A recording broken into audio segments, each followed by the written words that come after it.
नमस्कार, exam happy by Jharkhand channel में आपका स्वागत है। तो दोस्तों जुड़ चुका हूं मैं यहां पर आपके लिए जेटेट परीक्षा 2025-26 की तैयारी को लेकर के। तो आप सभी जेटेट का परीक्षा देने के लिए तैयार होंगे। जेटेट परीक्षा बहुत जल्द होने वाली है, तो आप सभी यहां पे क्लासेज के लिए अवश्य जुड़ेंगे। आपको बताते चले, जेटेट में तैयारी को लेकर के बहुत तरह से आपके मन में कौतूहल बना हुआ होगा कि किससे तैयारी करें, कहाँ से तैयारी करें। तो आपको बताते चले, जेटेट परीक्षा में यदि आपको परचम लहराना है तो आप झारखंड राज्य के अनुमोदित पाठ्यक्रम JCERT किताब को पढ़ना कभी भी नहीं भूलेंगे। बाहर का प्रैक्टिस सेट लेकर के यदि आप पढ़ रहे हैं तो वो आपके साथ धोखा हो रहा है, ठीक है। तो आप JCERT जैक का किताब ले लीजिए, जो कि आपको झारखंड राज्य के सरकारी विद्यालयों में मिलते हैं।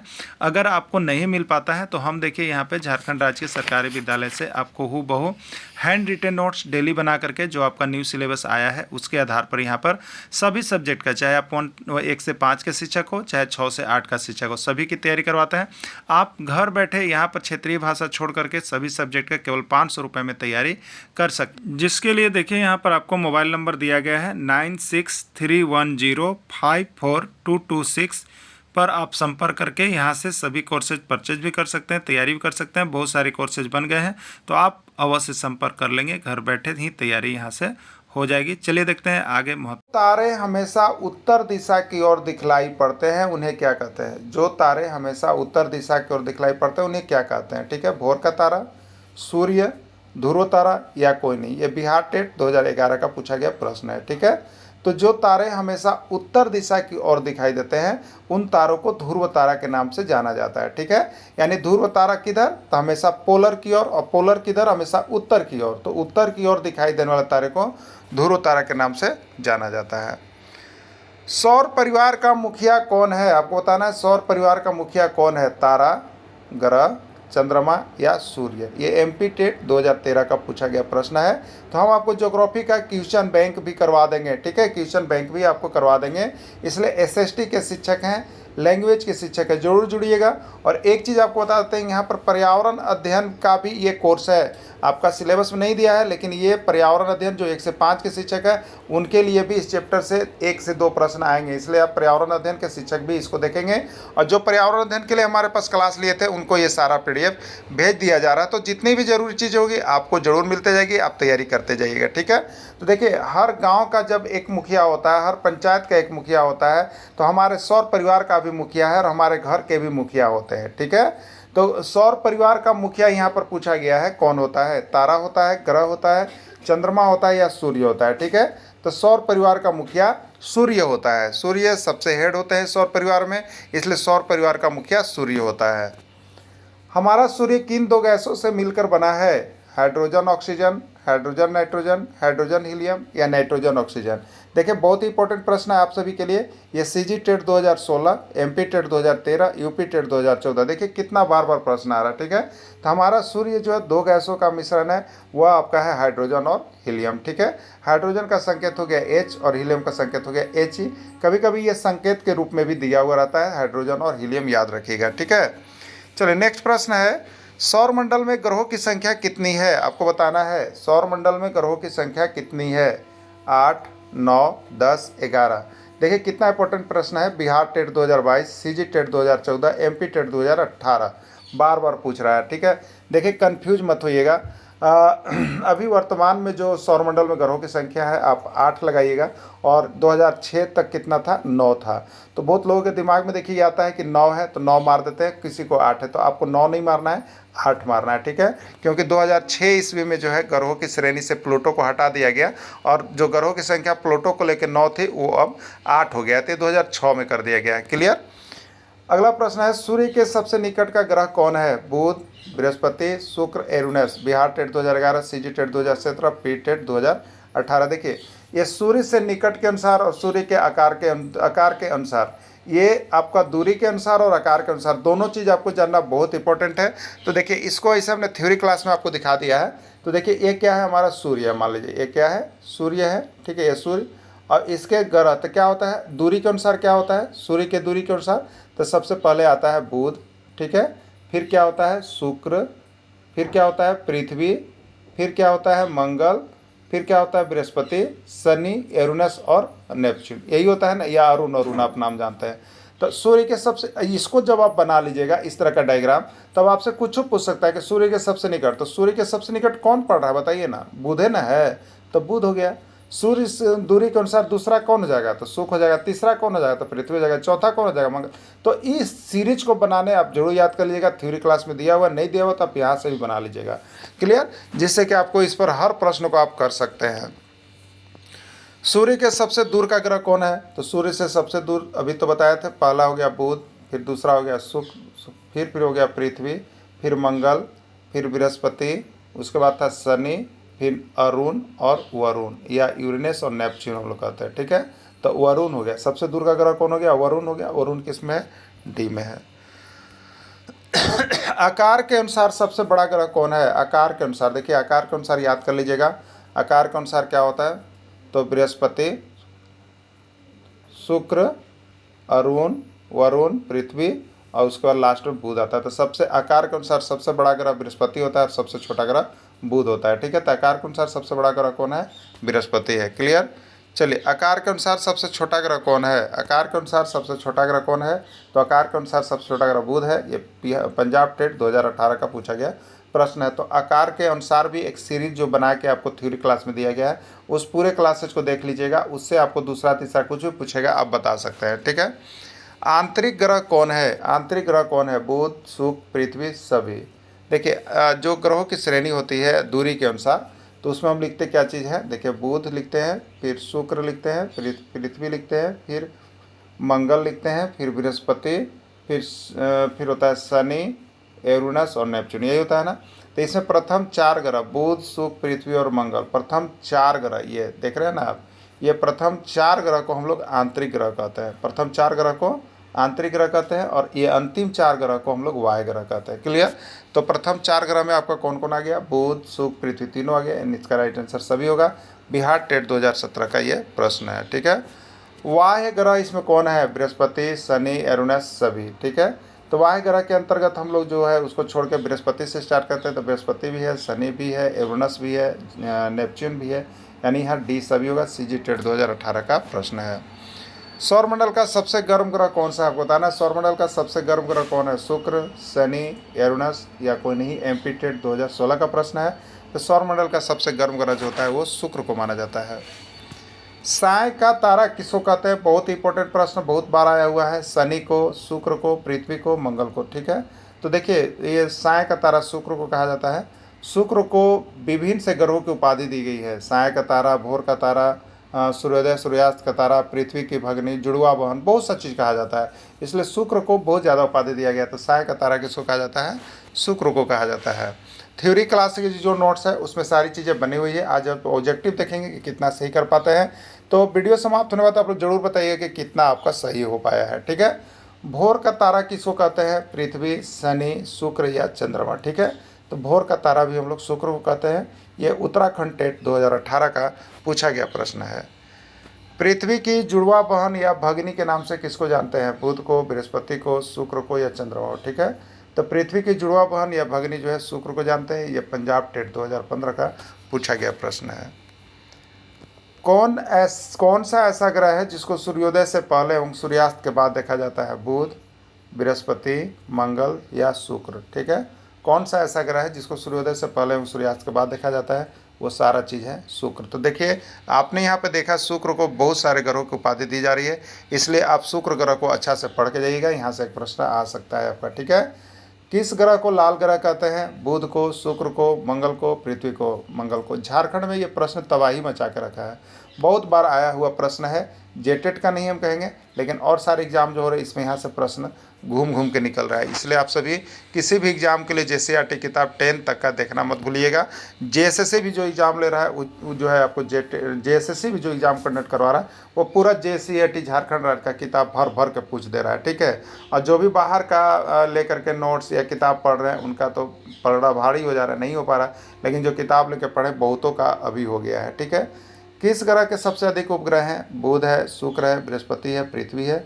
ये CG टेट 2023 का प्रश्न है। देखिए एक चीज़ आपको बता देते हैं, इस प्रश्न में बहुत ज़्यादा कन्फ्यूजन है। पहला चीज़, ठीक है, यदि आप यहाँ पर ऑथेंटिक देखिएगा, किताब देखिएगा, तो किताब के अनुसार आपको बृहस्पति मिलेगा। ठीक है, किताब को जब भी आप देखिएगा तो आपको किताब चले जाइएगा, अभी का जो न्यू पैटर्न सरकारी विद्यालय में चल रहा है उसका क्लास 6 उठाइएगा और उसका पृथ्वी यानी भूगोल, जो सामाजिक विज्ञान में भूगोल, इतिहास और नागरिक अलग अलग भूगोल लीजिएगा तो उसका पहले पाठ में आप देख लीजिएगा, उसमें स्पष्ट रूप से लिखा गया है सबसे अधिक उपग्रहों वाला ग्रह जो है वो बृहस्पति है।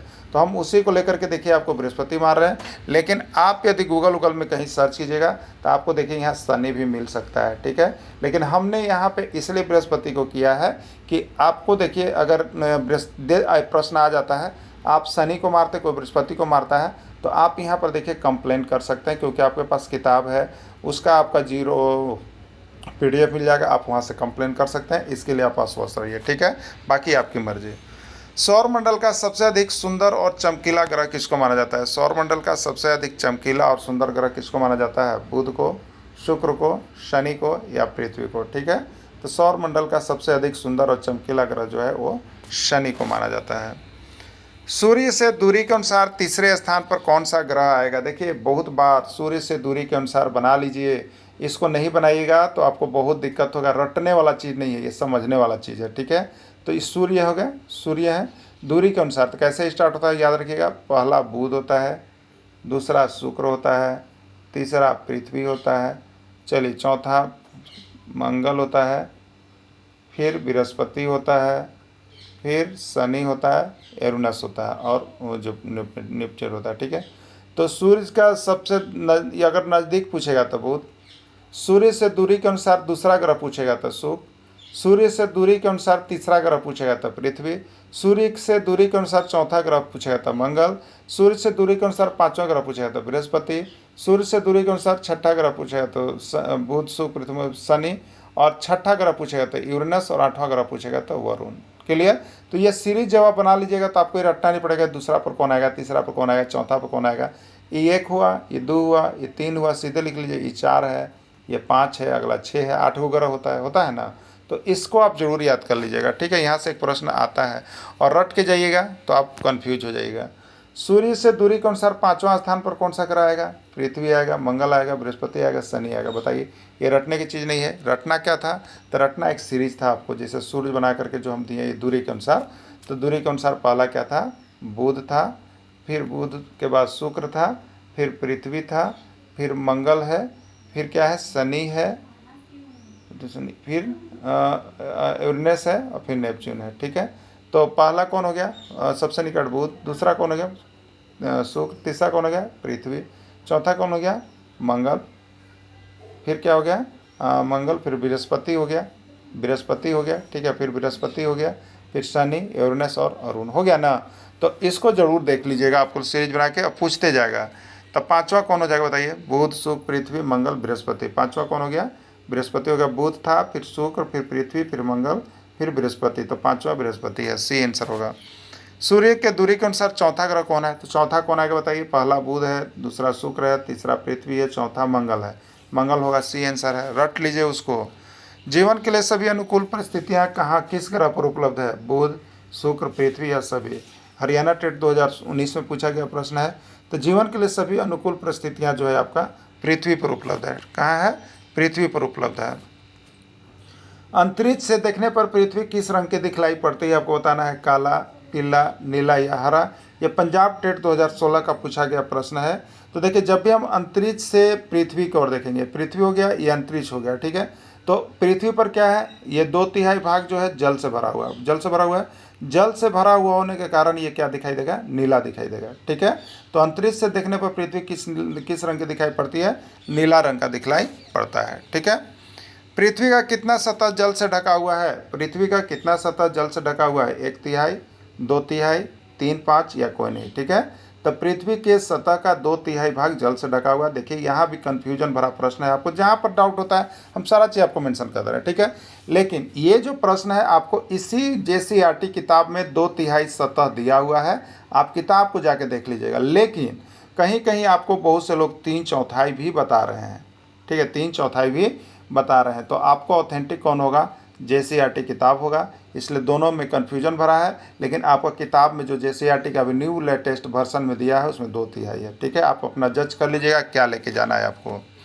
नीला ग्रह के नाम से किस ग्रह को जाना जाता है? पृथ्वी, शुक्र, मंगल या बृहस्पति? ठीक है, तो नीला ग्रह के नाम से पृथ्वी को जाना जाता है। उत्तराखंड टेट 2013 का पूछा गया प्रश्न है। ठीक है, पीला ग्रह के नाम से किस ग्रह को जाना जाता है? बुध, शुक्र, बृहस्पति या शनि? ठीक है, तो बृहस्पति को पीला ग्रह के नाम से जाना जाता है। थ्योरी क्लासेज में सभी रंग का सभी कलर आपको दे दिया गया है, वहाँ थ्योरी क्लासेज वाले पीडीएफ और वीडियो को देखना नहीं भूलिएगा। पंजाब टेट 2014 का प्रश्न है। पृथ्वी का एकमात्र उपग्रह का नाम बताइए, कौन सा है? बुध है, शुक्र है, शनि है, चंद्रमा है? ये हरियाणा टेट 2018 में पूछा गया प्रश्न था। तो पृथ्वी का एकमात्र उपग्रह कौन सा है? चंद्रमा है। पृथ्वी का एकमात्र उपग्रह चंद्रमा है। चंद्रमा का व्यास पृथ्वी के व्यास का लगभग कितना होता है, आपको बताना है। जो चंद्रमा का डायमीटर हो पृथ्वी के व्यास का कितना होता है? 1/4, 3/4, 4/5 भाग? कोई नहीं, यूपी टेट 2020 में आ गया था प्रश्न।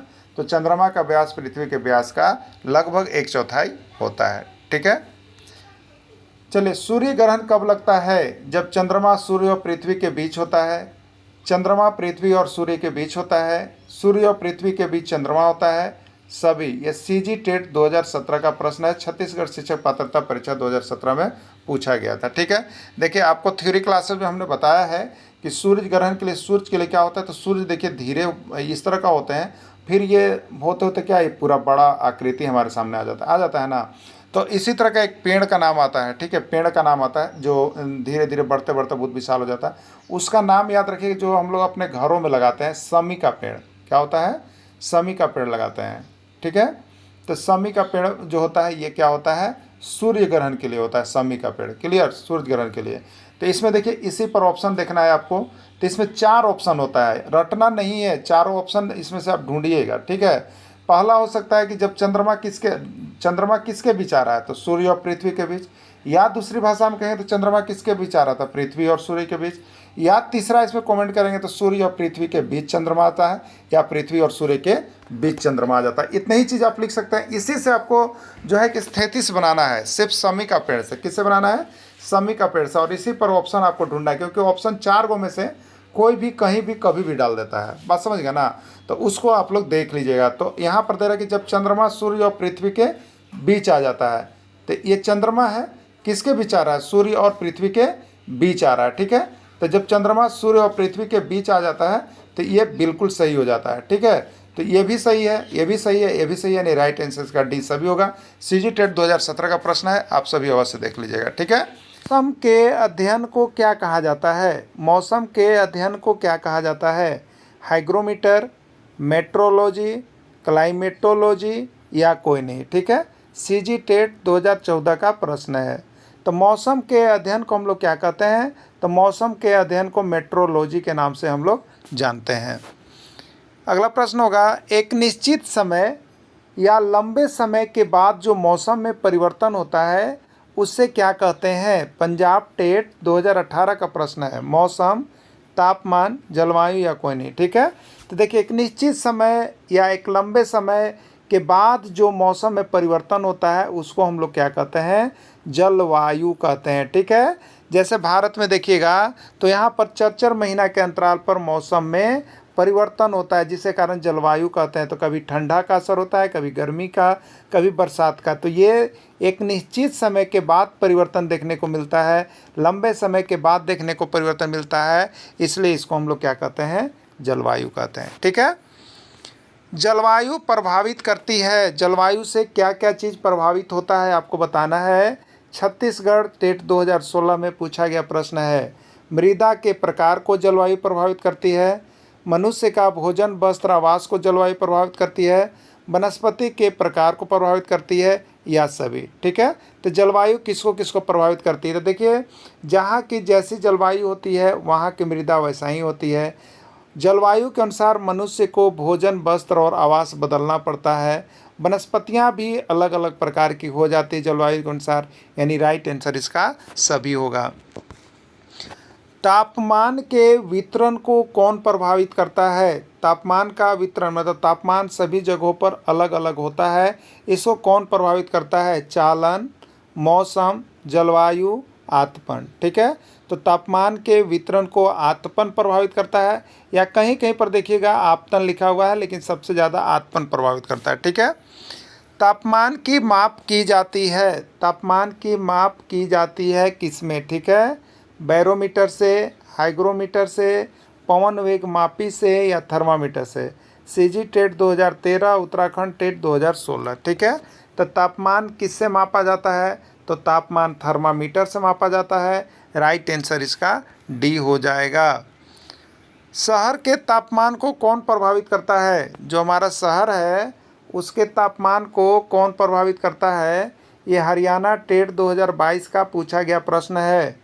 शहर के कल कारखाने, बहुत अधिक मात्रा में मोटर गाड़ियाँ, बहुत अधिक जनसंख्या का होना या उपयुक्त सभी, ठीक है। तो शहर के तापमान को कौन प्रभावित करता है, शहर के कल कारखाने तापमान को प्रभावित करते हैं। बहुत अधिक मात्रा में मोटर गाड़ियां शहर में चलती है, वो भी तापमान को बढ़ाते हैं। बहुत अधिक जनसंख्या का होना, तो शहर की जनसंख्या बहुत अधिक होती है, ये सभी तापमान को प्रभावित करने वाले हैं, इसलिए इसका राइट आंसर उपयुक्त सभी हो जाएगा, ठीक है। समुद्र के जल स्तर में वृद्धि होती है, समुद्र के जल स्तर में वृद्धि होती है, ये छत्तीसगढ़ टेट 2021 का प्रश्न है। शहर का तापमान बढ़ने से, बहुत अधिक वर्षा होने से, ठंडे प्रदेशों की जमी हुई बर्फ़ के पिघलने से, कोई नहीं, ठीक है। समुद्र के जल स्तर में वृद्धि कैसे होता है, तो शहर का तापमान बढ़ने से वृद्धि नहीं होता है, बहुत अधिक वर्षा होने से वृद्धि नहीं होता है। इसका मुख्य कारण होता है कि जो हमारे ठंडे प्रदेश हैं जहाँ पर ग्लेशियर जमता है, उसके वहाँ गर्म होने से और बर्फ़ जब पिघलती है तो जो समुद्र का जल स्तर में बढ़ोतरी होता है। ये आपका आंसर सी सही होगा। तापमान मापने की मानक इकाई है, तापमान मापने का मानक इकाई कौन है, फ़ारेनहाइट, डिग्री सेल्सियस, केल्विन या कोई नहीं। ये पंजाब टेट 2014 का आया हुआ प्रश्न है, ठीक है। तो तापमान मापने की इकाई कौन सा है, तो डिग्री सेल्सियस है। डिग्री सेल्सियस तापमान का स्टैंडर्ड यूनिट है।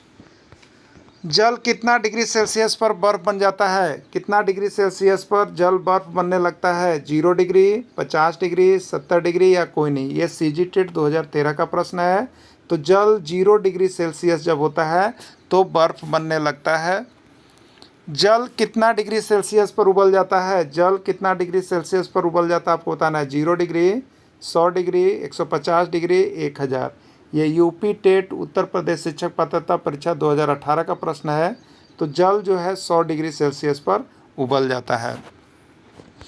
पृथ्वी की सतह पर वायु के भार द्वारा, पृथ्वी की सतह पर वायु के भार द्वारा लगाया गया दाब क्या कहलाता है, पवन, हवा, वायु दाब, कोई नहीं, ठीक है।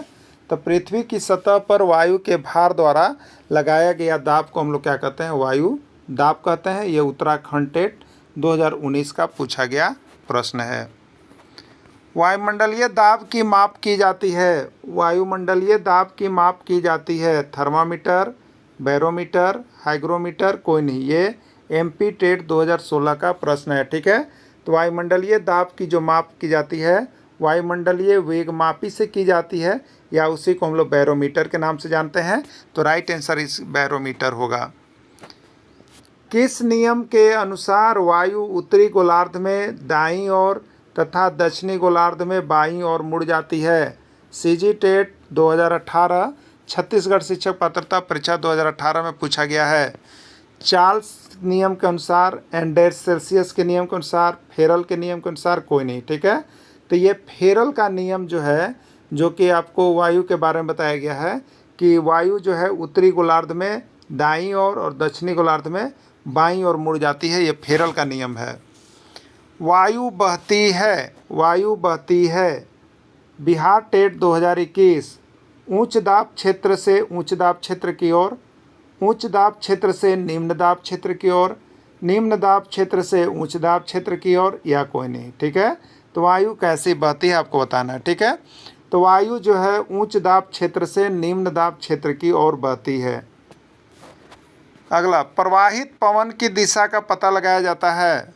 जो पवन है उसकी दिशा का पता कैसे लगाया जाता है, पवन दिशा सूचक यंत्र से, बैरोमीटर से, हाइग्रोमीटर से, सभी। छत्तीसगढ़ टेट 2012 में ये पूछा गया था। तो प्रवाहित पवन की दिशा का पता जो है पवन दिशा सूचक यंत्र से लगाया जाता है। ठीक है, पवन दिशा सूचक यंत्र से लगाया जाता है। पवन की गति की माप की जाती है। पवन की गति की माप की जाती है बैरोमीटर से, हाइग्रोमीटर से, एनीमोमीटर से या सभी। ये पंजाब टेट 2016 का पूछा गया प्रश्न है। ठीक है, तो पवन की गति की जो माप की जाती है वो एनीमोमीटर के द्वारा किया जाता है। ठीक है, कैसे किया जाता है? एनीमोमीटर के द्वारा किया जाता है। जब पवन सालों भर एक निश्चित दिशा में चला करती है तो उस पवन को क्या कहते हैं? अस्थाई पवन, मौसमी पवन, स्थानीय पवन या सभी। हरियाणा टेट 2021 का पूछा गया प्रश्न है। ठीक है, तो देखिए जब हमारे यहाँ पवन सालों भर एक निश्चित दिशा में चलते हैं, तो निश्चित दिशा में चल रहे हैं मतलब ये क्या है? ये अस्थाई है। कोई आदमी अगर कोई एक ही काम को बराबर करता है मतलब ये अस्थाई आदमी है। ठीक है, तो वैसे पवन भी अगर एक सालों भर दिशा में निश्चित समय तक चल रहा है, अस्थाई रूप से चल रहा है, तो उसको हम लोग अस्थाई पवन के नाम से जानते हैं। क्या जानते हैं? अस्थाई पवन के नाम से जानते हैं। राइट आंसर ए होगा। विश्व जल दिवस मनाया जाता है 22 मार्च, 22 अप्रैल, 22 मई, 22 जून। कहाँ आया है? UP TET 2013, MP TET 2015, CG TET 2018। यानी बहुत इंपॉर्टेंट प्रश्न हो सके आपके भी एग्जाम में आ जाए। ठीक है, तो देखिए यहाँ पर इसको इस तरह से याद कर लीजिएगा। देखिए एक विश्व जल दिवस पूछता है और इसी में एक आता है विश्व पृथ्वी दिवस। दोनों को समझिएगा, बहुत अच्छा है। देख लीजिएगा यहाँ पे, जैसे इस तरह से मान लीजिए कि हमारा पृथ्वी है और इसके ऊपर जल है, इसके ऊपर जल है, ये जल का भाग है। ठीक है, तो ऊपर जल है और ये नीचे पृथ्वी है। ठीक है, तो ये जो हो गया आपका 22 मार्च हो गया, ऊपर 22 मार्च ये जल दिवस हो गया। और ये जो पृथ्वी का भाग है ये हो गया 22 अप्रैल। 22 अप्रैल, तो 22 मार्च को जल दिवस और 22 अप्रैल को पृथ्वी दिवस मनाया जाता है। इस तरह से आप इसको याद कर सकते हैं। इसका राइट आंसर हो जाएगा 22 मार्च, ये हो जाएगा। अगला प्रश्न है, अंतरिक्ष से देखने पर पृथ्वी किस रंग की दिखलाई पड़ती है? बहुत बार बिहार टेट 2021 में और सीजी टेट 2019 में और भी सारे एग्जाम में आए हुए हैं। काला रंग का, नीला रंग का, पीला रंग का या कोई नहीं। ठीक है, तो अंतरिक्ष से देखने पर पृथ्वी किस रंग की दिखलाई पड़ती है? देखिए यहाँ पर दो तरह से प्रश्न आता है। ठीक है, अंतरिक्ष से देखने पर पृथ्वी किस रंग की दिखलाई पड़ती है और अंतरिक्ष यात्री को पृथ्वी से अंतरिक्ष देखने पर किस रंग की दिखाई पड़ती है। ठीक है, तो देखिए यहाँ पर क्या है कि अंतरिक्ष से देखने पर, ऊपर से नीचे की ओर देखने पर। ठीक है, तो अंतरिक्ष से देखने पर पृथ्वी नीचे, तो नीचे की ओर देखने पर तो पृथ्वी का 2/3 भाग क्या किया हुआ है? ये जल से घिरा हुआ है, जल से घिरा हुआ है। ठीक है, तो अंतरिक्ष से देखिएगा और पृथ्वी के नीचे की ओर तो यह नीला दिखाई देगा। कैसा दिखाई देगा? नीला। लेकिन अंतरिक्ष से ऊपर की ओर देखिएगा, यहाँ पर ऊपर की ओर। ठीक है, यानी आकाश की ओर, आकाश की ओर, तो ये कैसा दिखाई पड़ेगा? काला। तो एक नीला होता है, एक काला, यानी ऊपर से नीचे देखने पर नीला और नीचे से ऊपर देखने पर काला। याद रखिएगा। ठीक है, तो अंतरिक्ष से देखने पर पृथ्वी किस रंग की दिखाई पड़ेगी? नीला रंग की दिखाई पड़ेगी। नीला रंग क्यों दिखाई पड़ता है? क्योंकि यहाँ पर जल की उपलब्धता है। जल की उपलब्धता के कारण पृथ्वी जो है नीला दिखलाई पड़ती है अंतरिक्ष से देखने पर। ठीक है, और अंतरिक्ष यात्री को, देखिए अगला प्रश्न आई, वही चीज़ यहाँ बनाया हुआ है कि अंतरिक्ष यात्री को अंतरिक्ष, यानी यहाँ पर कह लीजिए आकाश, कभी कभी आकाश से पूछता है, आकाश किस रंग का दिखलाई पड़ता है? काला रंग, नीला रंग, पीला रंग, कोई नहीं। अभी आप अंतरिक्ष यात्री कहाँ देख रहे थे? पृथ्वी पर, तो कैसा दिखाई दे रहा था? जल होने के कारण नीला। अब कहाँ दिखाई दे, अब अंतरिक्ष यात्री कहाँ दे रहे? ऊपर आकाश की ओर, तो कैसा दिखाई देगा? काला। राइट आंसर ये हो जाएगा। ठीक है, कितना प्रतिशत भाग जल समुद्र में पाया जाता है? 97, 85, 86, 99। ठीक है, जल का सर्वाधिक भाग जो है वो कहाँ चला जाता है? समुद्र या महासागरों में चला जाता है, वहीं पे जाके लास्ट हो जाता है। ठीक है, तो समुद्र या महासागर में जो जल चला जाता है वो कितना होता है? तो वो होता है, देखिए 97%, यानी 97% भाग जल जो है वो समुद्र या महासागरों में पाया जाता है। राइट आंसर होगा 97%। बर्फ़ से पिघलने वाले जल की मात्रा कितनी है? बर्फ़ से पिघलने वाले जल की मात्रा कितनी है? 2%, 3%, 4% या सभी। ठीक है, देखिए यहाँ पर जो जल हमको पृथ्वी पर मिलता है अधिकांश 97% भाग तो समुद्र में चला गया। अब जो बचा हमारे पास 3% भाग, यही 3% भाग जो है वो स्वच्छ जल है या पीने योग्य जल है। ठीक है, तो इसमें से स्वच्छ जल वो कहाँ से मिलता है, तो वो आपको भूमिगत से, बर्फ़ से, आकाश से और यहाँ पर बर्फ़ से, आकाश से मिलता है। ठीक है पिघल करके। तो बर्फ़ से पिघलने वाला जल कितना होता है, तो देखिए ये होता है 2%। ठीक है, बर्फ़ से 2% है। स्वच्छ जल या पीने योग्य जल कितना प्रतिशत होता है, स्वच्छ जल या पीने योग्य जल कितना प्रतिशत भाग पृथ्वी पर उपस्थित है, 0.01%, 1.08%, 2.08% और 4%। ये झारखंड टेट 2013 का प्रश्न है, छत्तीसगढ़ टेट 2018 का प्रश्न है और बिहार टेट 2011 का प्रश्न है। ठीक है, बहुत इंपॉर्टेंट प्रश्न है। तो देखिए पृथ्वी पर स्वच्छ जल या पीने योग्य जल का जब भी प्रतिशत आपको देता है तो याद रखिएगा 2.5 से लेकर के 3 के बीच में होगा। ठीक है, इतना के बीच में ही देता है। क्लियर, तो इतना के बीच में कोई एक ऑप्शन होगा जिसको आप टिकिंग कर सकते हैं। 2.6 हो सकता है, 2.7 हो सकता है, 2.8 हो सकता है। तो 2.8 यहाँ पर दिया हुआ है, इसलिए 2.8 हम यहाँ पर टिकिंग कर रहे हैं। ठीक है, इस तरह का प्रश्न बहुत इंपॉर्टेंट है। अगला प्रश्न है, अंतरिक्ष यात्री को आकाश किस रंग का दिखलाई पड़ता है, अंतरिक्ष यात्री को आकाश किस रंग का दिखलाई पड़ता है, नीला, काला, पीला, सभी। CG TET, UP TET, MP TET, बहुत इंपॉर्टेंट प्रश्न। अंतरिक्ष यात्री को आकाश किस रंग का दिखलाई पड़ता है, तो अंतरिक्ष यात्री को आकाश जो है आपको काला रंग का दिखाई पड़ता है। ठीक है, और अंतरिक्ष से देखने पर पृथ्वी किस रंग का दिखलाई पड़ता है, नीला रंग का दिखलाई पड़ता है। दोनों को याद रखिएगा, अंतरिक्ष यात्री को आकाश, आकाश मतलब ऊपर, ऊपर देख रहा है तो ऊपर देखने पर काला, और अंतरिक्ष यात्री अगर पृथ्वी, पृथ्वी में नीचे तो नीला। ठीक, याद हो जाएगा आप सभी को, प्रश्न बहुत इंपॉर्टेंट है। जल की कितनी अवस्थाएं हैं, 1, 2, 3, 4। तो अब ये यूपी टेट 2013 का प्रश्न है। तो जल की 3 अवस्थाएं अभी तो माना गया है, ठोस, द्रव और गैस। ठीक है, तो 3 इसका राइट आंसर हो जाएगा। पृथ्वी पर जल का मुख्य स्रोत है, हमारी जो पृथ्वी है उस पर जल का मुख्य स्रोत क्या चीज़ है, वर्षा का जल, सतही जल, भूमिगत जल या कोई नहीं। ठीक है, तो पृथ्वी पर जल का, ये उत्तराखंड टेट 2017 का प्रश्न है। ठीक, तो पृथ्वी पर जो जल आता है उसका मुख्य स्रोत कहिएगा, तो वर्षा का जल जो है वही जल का मुख्य स्रोत है जिस पृथ्वी पर बनाती है। राइट आंसर ये हो जाएगा। वर्षा के जल में धूलकण, सल्फर तथा नाइट्रोजन के ऑक्साइड आदि घुले रहते हैं। इस प्रकार के वर्षा को क्या कहते हैं, क्षारीय वर्षा, अम्लीय वर्षा, लवणीय वर्षा या कोई नहीं। ठीक है, देखिए वर्षा के जल में जब SO2, sulphur dioxide, nitrogen, N2O, NO2 और ये सब उसका ऑक्साइड घुले हुए रहेंगे तो ये जल के साथ मिलकर के क्या बना देंगे, H2SO4, सल्फ्यूरिक अम्ल, नाइट्रिक ऑक्साइड का नाइट्रिक अम्ल HNO3 बना देंगे। तो ये अम्ल बन गया, इसलिए ये अम्लीय वर्षा हो जाएगा। जब अम्ल बनेगा ये जल के साथ घुल करके तो वहाँ पर क्या होगा, अम्लीय वर्षा। यानी वैसे शहर जहाँ पर सल्फर डाइऑक्साइड अधिक है, नाइट्रोजन के ऑक्साइड अधिक है और वहाँ पर वर्षा उस समय हो जाए तो वर्षा का जल जब इससे मिलेगा तो बना देगा अम्ल, और अम्ल बना देगा तो उस क्षेत्र पर वर्षा कौन सी हो जाएगी, अम्लीय वर्षा हो जाएगी। तो यहाँ पर राइट आंसर हो जाएगा अम्लीय वर्षा। ठीक है, चलिए अगला देखिएगा।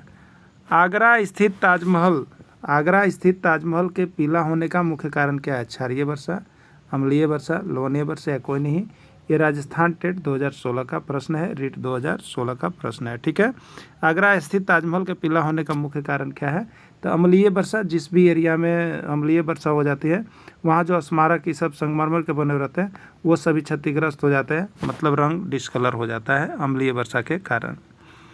झारखंड राज्य में वार्षिक वर्षा कितनी होती है, झारखंड राज्य में वार्षिक वर्षा कितनी होती है। देखिए अभी आकलन परीक्षा में ये प्रश्न पूछा गया था और देखिए आपका किताब से है। ठीक है, आपका ये किताब से है, क्लास 7 का एक्सरसाइज यहाँ पर देखिएगा 4-5 विज्ञान में, तो आपको जल टॉपिक मिलेगा, वहाँ से आप देख लीजिएगा, आपको सब कुछ उसी से ये बना हुआ है। ठीक है, JCERT किताब को जो देखना चाहते हैं वो देख लीजिएगा, वहाँ पे सारा प्रश्न ये बना हुआ है। ठीक है, झारखंड राज्य में वार्षिक वर्षा कितनी होती है, तो देखिए 1400 से 1500 मिलीमीटर। अगर मिलीमीटर में देखिएगा तो मिलीमीटर 1400 से 1500, और सेंटीमीटर में देखिएगा तो 1 मिलीमीटर में 1/10 सेंटीमीटर यानी 140 सेंटीमीटर, यानी 140 सेंटीमीटर वर्षा होती है। ठीक है, भौम जल के स्तर में कमी आने का मुख्य कारण क्या है, भौम जल के स्तर में कमी आने का। भौम जल मतलब पृथ्वी के अंदर का जो जल होता है, जल का सतह, उसका लेयर नीचे भागते जा रहा है। तो लेयर नीचे भागने का मुख्य कारण क्या है?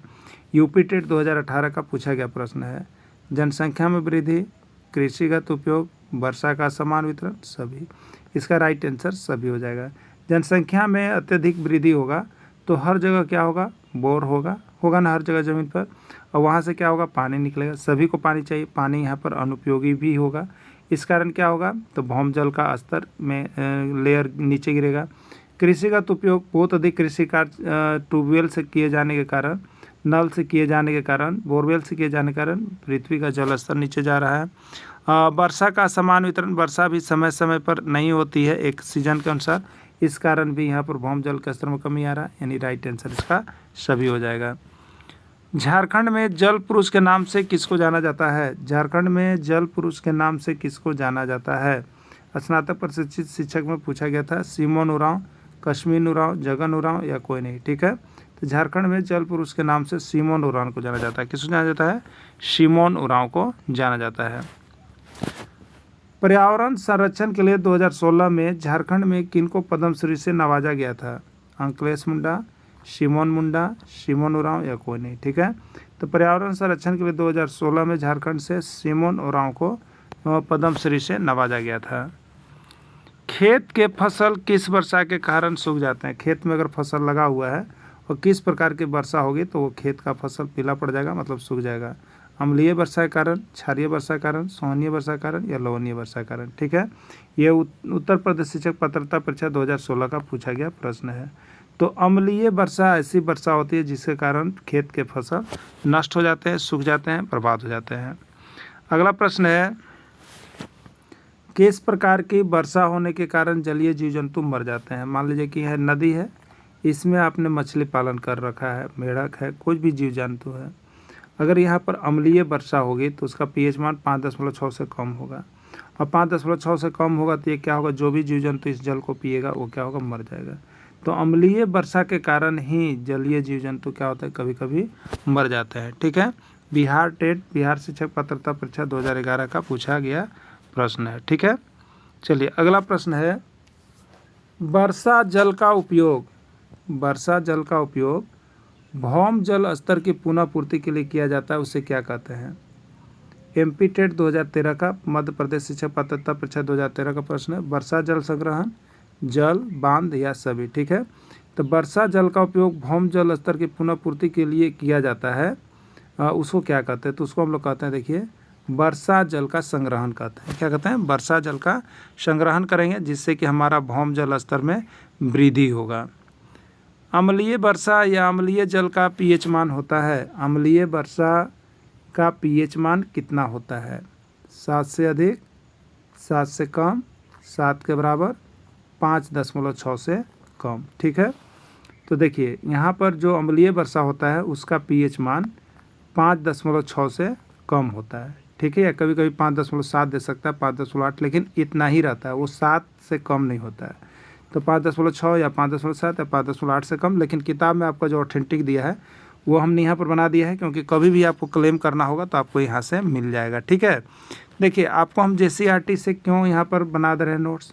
JCERT से अगर मेरा नोट्स बना हुआ है, अगर यही प्रश्न आता है और कुछ गड़बड़ होता है तो हम उसको कंप्लेन के लिए यहाँ से किताब के पेज नंबर से उसको काट के भेज सकते हैं। इसलिए आप JCERT का ही पढ़िएगा। ठीक है, जहाँ तहाँ देखिए बहुत कुछ लिखा हुआ मिल जाता है, लेकिन आप उसका परवाह मत कीजिए। अगर दिक्कत होगा तो आप JCERT का किताब ले जाके वहाँ पर दिखा भी सकते हैं। ठीक है ना, यही कारण है। अब देखिएगा, तो अम्लीय वर्षा से क्या क्या हानि होती है? जलीय जीव जंतु भी मर जाते हैं, फसल भी नष्ट हो जाते हैं, स्मारक भी, यानी राइट आंसर इसका सभी होगा। अगला प्रश्न है, जल में घुलनशील विटामिन है। देखिए यहाँ से आकलन परीक्षा में प्रश्न पूछा गया था। तो एक होता है, देखिए इसको थोड़ा सा हम लोग समझ लेते हैं। एक होता है जल में घुलनशील विटामिन या जल में अघुलनशील विटामिन, और वसा में घुलनशील विटामिन और वसा में अघुलनशील विटामिन। ठीक है, देखिए सबसे पहले आप एक चीज़ देखिएगा, कीड़ा, कीड़ा नाम जानते हो ना, कीड़ा जिसको हम लोग कीड़ा कहते हैं। बताइए, कीड़ा को एक जो है जल है, जल यहाँ पर टावर है, इसमें अगर कीड़ा को छोड़ दिया जाए, कीड़ा को छोड़ दिया जाए तो क्या यह जल में घुल जाएगा? जल में पूरा पूरी मिल जाएगा? नहीं, लेकिन एक कीड़ा को यहाँ पर जो कढ़ाई है आँच दे रहे हैं इस तरह से है, ठीक है। यहाँ पर कीड़ा पड़ा हुआ है, इसको तेल में भूज देंगे तो ये कीड़ा भुजाने के बाद क्या होगा, पूरा पूरी घुल जाएगा, मिल जाएगा ना। तो वही देखिए केड़ा जो है, केड़ा याद रखिएगा, केड़ा तेल में घुल रहा है। किस में घुल रहा है? तेल में। तेल मतलब वसा, तेल मतलब वसा। तो केड़ा वसा में घुलता है। केड़ा किस में घुलता है? वसा में घुलता है। और बाकी सब चीज़ जल में घुलता है, बाकी सब चीज़ जल में घुलता है। ये केड़ा वाला वसा में घुलेगा, बाकी सब चीज़ जल में घुलेगा, ठीक है। अब देखिए, अब विटामिन हम लोग कौन कौन पढ़ते हैं? तो विटामिन पढ़ते हैं A B C D E और K। मुख्य रूप से इतना ही विटामिन हम लोग को पढ़ना है ना। अब देखिए इसमें से केड़ा, तो K E D और A, 4 को। ये केड़ा किस में घुलता है? तो केड़ा वसा में घुलता है। बाकी कौन बचा? तो बाकी B और C बचा।